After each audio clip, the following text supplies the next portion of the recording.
omulide mwami Kakande alina ekintu kye yeerabira abatukulembera bakonfesinze nti ab'eŋŋanda zaabwe abasinga obungi tebali mu Uganda. President Museveni mu 2008 yawandiika ebbaluwa mu lupapula lwa The New Vision ng'ennaku z'omwezi 8 April n'agamba nti ye ne Kalugire bafubutuka e Tanzania awo so twakanako ne Kakandolo bazimba amasomero.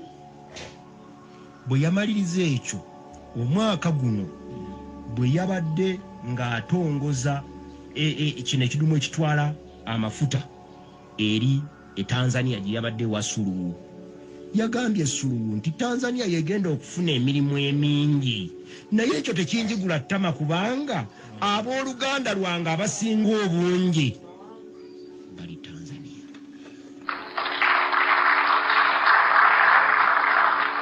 It will create jobs during construction. Last night yesterday in the press conference, we saw that the pipeline would take $1.3 billion. But 600 million of that is for the construction.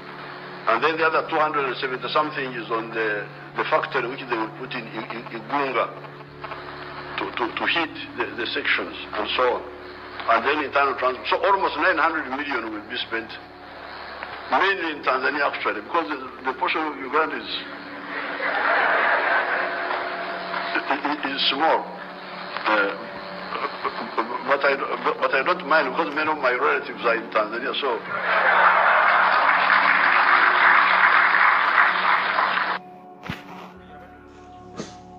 Abakulu bano abajja wano bajja ne fitina mu nsi yaffe ekituluma be bamwine okubayambako naye bamwine ate tomunenya kuba kati bamwine owulidde buli twogera nti okujja gavumenti mu buyinza kati bwobeera ggwe musajja ati yeerabidde nti akolera gavumenti takolera mwami Museveni kubanga enkya pulezidenti Kyagulanyi bw'anaaba pulezidenti wa Uganda era naye ajja kwetaaga aba resident district commissioners mu buli district kyajja okukola agenda kukendeeza muwendo gwabwe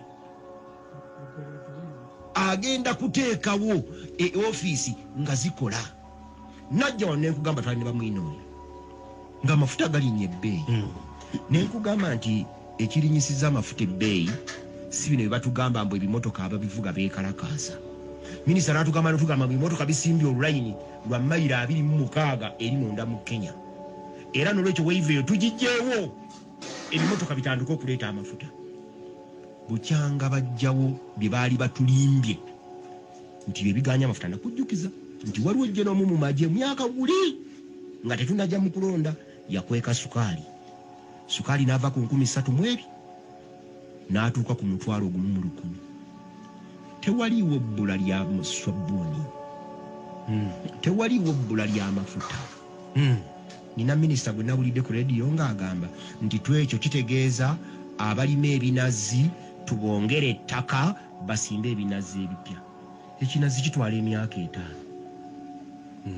kwegamba tubeere mu buseere bw'ebintu okumala emyaka 5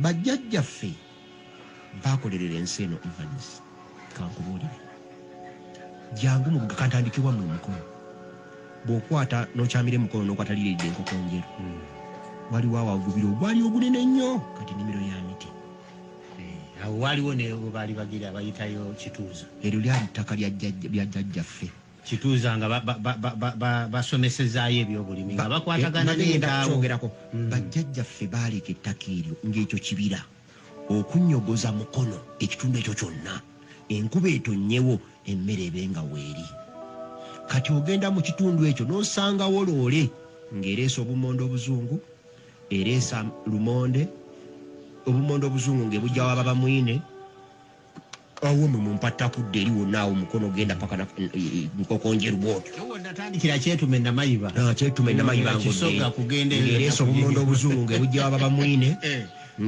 ng'ereesa ennyama nga yagijja waba bamwine ng'ereesa amatooke ng'egajja waba bamwine ng'ereesa amata ng'egajja waba bamwine Buganda we yakula kati buli luguudo lwonna luyingire Buganda luleeta mmere. Luli Buganda waavanga emmere n'egenda ewaki ewalala ebibira ne babigaba. Bajjajjaffe baamanya nti ensi eyimidde ku bya bulimi ne bakwata wammwe ogambye entaawo waliwo awali ey'emmwanyi ekituuza ne bajja Kawanda ne bajja Namulonge ne bagenda Kabanyolo ne bagenda wano Empigi District Farm Institutes nga buli omu bazitaddewo ezokulabira bya bulimi. Ne bamanya nti omuntu ateekwa kuba mulamu. Ne bajja Mulago ne bagenda Emukono waliwo amalwaliro ettaka lyonna ne baliwaayo. Ne bavaawo ne bamanya nti twetaaga entambula. Eggaali y'omukka ne bagiwa ettaka, ekisaawe kye ennyonyi ne bagiwa ettaka. Ero n'ettaka lya bajjajjaffe. Babamwine bwe bazze tebakoma ku ekyo poliisi gye natandikireko nga tuyomba. Ne bagamba nti twetaaga n'ebyokwerinda. Wali poliisi mu Buganda ng'ettaka lyeriko si lya Bwakabaka bwa Buganda. Ne batakomaawo. Balina okubiwaayo abantu basobole okuba nga bayamba. Ne batakomaawo. Ne bagamba nti n'amasannyalaze tugeetaaga. Wadde ng'eyagaleeta baali bamuvumye. Ne bagaleeta. Ku buli muti okumanya bano babamwine batulinako empalana. Omuti gw'amasannyalaze gwabeeranga mu nnimi kwabeerangako ekigambo kabi kya Luganda, denja kya Luzungu, hataali nga kya Luswayiri, n'akamyufe twagambanga nti kabi denja hataali musaayi. Genda otunule ku miti gy'amasannyalaze gyonna ekigambo ky'Oluganda kabi bakisanguddeko. Omwana yaŋŋambye kuliko hataali na denja.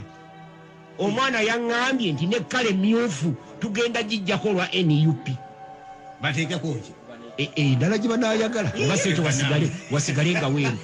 Kati vaawo tunuulira ettaka. Bajjajjaffe baagamba nti omusawo okukola emulago ajjanga kubeera asula wali ayambuka emulago. Ne balekawo ettaka ddene nnyo. Babamwine baali wadde Sudiiri azimbawo gasemaduuka. Otafiire bwe yabeera minisita wa landizi baagamba nti obulwadde bw'emito buli muntu mulalu. Ne bakwata ebutabika ne bagaba ekazi 600 square mile namba. Otafiire square mile enamba eddwaliro ly'ebutabika ku mulembe gwe nga ye minisita wa landizi bagabako ekazi 356 nga bazowa investors naye nga n'omu ku ba investors bonna amulaba baswipa mu KCCA. Ebyo byonna bivuddeko ebbeeyi ebyo. Kino kyonna nkulaga efitina yaabwe egyevudde. Ne bakeera ku makya kanku ekyokulabirako. Saagala kubeera Buganda wokka. Bw'oba ogenda e Bunyolo nga waakava ku Kafu okwate ekkubo eridde Hoimo yambuka waggulu wabaddewo ekibira nga kinene kizibu. Baakigabidde investor akirimemu ebikajjo nga bakoddomi bange e Busoga ebikajjo bibavundako. Baasooka kukola tteeka nga lwe balino batukoledde ery'emmwanyi lino lyenina wano. Ne bagamba nti buli mayiro za 25 omulimu w'ebikajjo yenna alimu factory erimu gyajjanga okuguza. Evanizi ng'ali Lugazi ng'agula ebikajjo katugeze buli ttani omutwalo gumu, naye nga gwe ebikajjo birimira Mawundo nga Sentamu Sewanda gyagula 1000. Etteeka terikukkiriza kuleetera Evanizi olina kuguza Sewanda giwa 1000. Omuntu n'alima eka y'ebikajjo sente zaataddemu n'agenda okugikungula nga tafissa yadde 1000.